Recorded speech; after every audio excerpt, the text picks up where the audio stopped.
ஒரு காலத்தில் George Muller என்ற ஒரு தேவ மனிதன் இருந்தார். அவர் ஒரு ஆர்ஃபனேஜ் வச்சு நடத்திக்கிட்டு இருந்தார். அவருக்கு பேர் விசுவாச வீரர் அப்படின்னு சொல்லுவாங்க. ஒரு நாள் அவருடைய ஆர்ஃபனேஜில் நூற்றுக்கணக்கான பிள்ளைகள் இருக்கிறாங்க. அந்த நூற்றுக்கணக்கான பிள்ளைகளுக்கு சாப்பாடு கொடுக்கறதுக்கு வழி இல்லை, கையில் ஒரு பைசா இல்லை. ஆனால் அவர் உடனே சோர்ந்து போகவில்லை. என்கிட்ட தான் அரிசி இல்லை, ஆனால் என் தேவனிடத்தில் எல்லாம் இருக்கிறது என்று நினைத்து முழங்கால் போட்டு ஜெபம் பண்ணினார். திடீர்னு வெளியே இருக்கிற அழைப்பு மணி அழுத்தப்பட்டது. இங்கே ஒரு மனிதன் நின்று கொண்டிருந்தார். மிஷனுக்கு போகணும்னு சொல்லி நிறைய உணவுப் பொருள்களை எடுத்து கொண்டு வந்தோம். திடீர்னு உங்க ஆசிரமம் பக்கத்தில் வரும்போது எங்க காரு ரிப்பேர் ஆகிவிட்டது. நாங்கள் இதெல்லாம் சரி பண்ணிட்டு போனோம்னா நாங்கள் சமைத்து கொண்டு போகிற உணவெல்லாம் கெட்டு போயிடும்.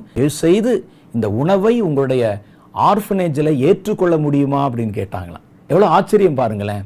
இது கர்த்தர் செய்த ஒரு சாட்சி. அந்த விஷயத்தை வச்சு கர்த்தர் அவர்களுக்கு அற்புதம் செய்தார்.